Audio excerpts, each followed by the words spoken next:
Opinion: will UK come clean on British Pakistani grooming gangs? For years now, the euphemism South Asian has been used, particularly in the UK, in a vain, although not inexplicable, attempt to hide the culpability of British Pakistanis in heinous crimes perpetrated there. And nowhere has this been more egregious than in the case of the long-running so-called grooming scandal, in which underage white girls in the northern UK were lured, abducted, and then sexually abused by gangs of mostly Brit-Pakistani men, often for years. Although the specific ethnicity of the criminals was known from the beginning, local councils and even national watchdogs glossed over that detail and even sought to minimize the implications of it. Even though Professor Alexis J. had conducted a 7-year inquiry into child sexual abuse, grooming gangs were not the sole focus, and her recommendations were actually aimed at better supervision of the authorities responsible for the care of abused children. Now, British Prime Minister Sir Keir Starmer, feigning that he had just gotten wind of the real story, has ordered a fresh inquiry into the grooming issue, and the Pakistani angle has finally been brought out of the shadows. After stonewalling for months, Starmer has suddenly accepted the recommendations of Baroness Louise Casey's audit of the data and evidence of group-based child sexual abuse and ordered a national inquiry covering England and Wales. In April 2023, when Rishi Sunak was PM, the government promised more specific data on those notorious grooming gangs, including their ethnicity, to ensure they could not hide behind cultural sensitivities as a way to evade justice.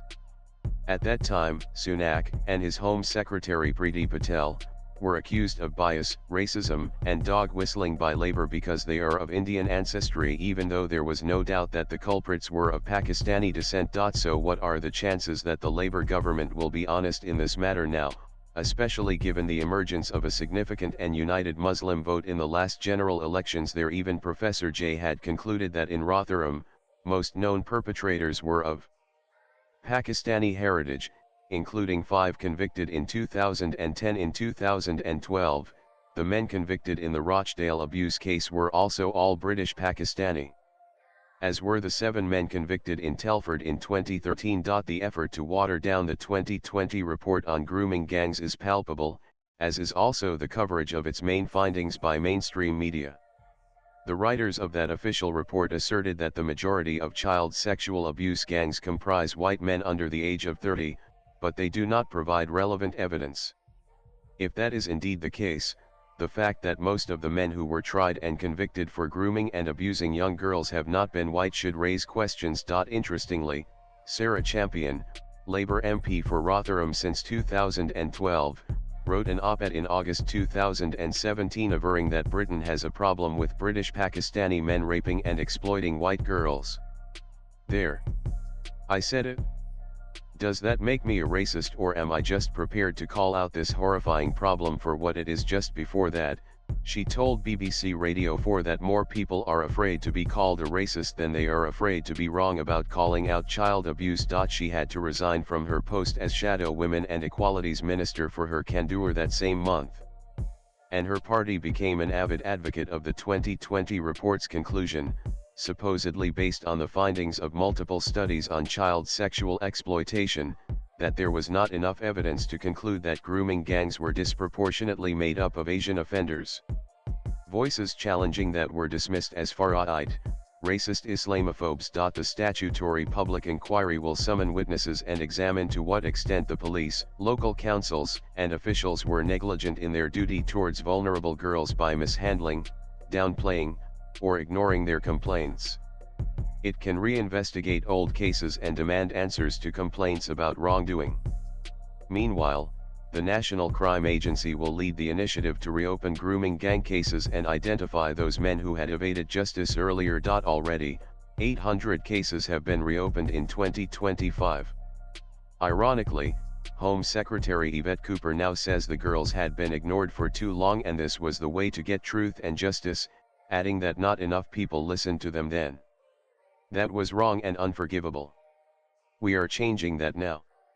Chancellor Rachel Reeves also weighed in, saying, PM wanted to assure himself that everything possible was being done. This is about justice and not grandstanding. Well, these admissions certainly indicate the extent of the cover-up or bungling earlier and the probable reasons for it. There must be a considerable buildup of popular anger around the UK about the whitewashing of these horrific crimes for Starmer to backtrack from his instinctive wariness and announce a wider probe. But has the government really had a change of heart, or is the probe a clever ploy to find the evidence to shift the focus from the British Pakistani? After all, as recently as this January, Labour MPs had ensured that an amendment tabled by the opposition Conservative MPs to force a vote on establishing an inquiry did not get passed, leading to suspicions of intentions to cover up official negligence. But now ministers are at pains to convince people that the culture of denial about the grooming scandal will be discarded and there will be an impetus for local-level inquiries with national-level supervision. The most egregious denial has been the overrepresentation of men of Pakistani origin. To obfuscate, they were even labeled as South Asian, to misleadingly draw Indian origin men into the equation. At the forefront of that battle to protect Brit-Pakistanis have been left-oriented academics who accused anyone who pointed at that demographic of being racist, demonizing communities, and stereotyping Muslim men as patriarchal, misogynistic religious fanatics. The left argument to draw the flack away from Brit-Pakistani men is to aver that the grooming issue is not about the ethnicity and therefore also not about any obvious cultural disconnect either of the perpetrators. Instead, the left wants the focus to be on the systemic failures that led to children being abused. They also refuse to accept any Muslim angle, asserting that the broader context is poverty, institutional neglect, and gender inequality. The near-term political exigency for such a stance by the ruling party is clear, and its stance is given an intellectual heft by slanted academic attacks on any findings that point to significant Brit-Pakistani involvement. One such research concluded that Muslim grooming gangs is just a right-wing trope, never mind the overwhelming evidence in the form of the convicted men, amplified by rogue feminists. They even blame partisan studies by the other cohort. Swipe left for next video. They even say the term grooming gangs itself is misleading, and crimes singled out under this heading are actually no different from other sex offenses involving children. That way, the incriminating ethnic specificity of this genre of crime can be merged into a wider cesspool of child sex offenses. Will this latest investigation instituted by the Labour government be an exercise to bolster the left narrative on this issue or an honest effort to nail culprits, Brit-Pakistani or not? The author is a freelance writer. Views expressed in the above piece are personal and solely those of the author. They do not necessarily reflect News 18's views. Latest blogs.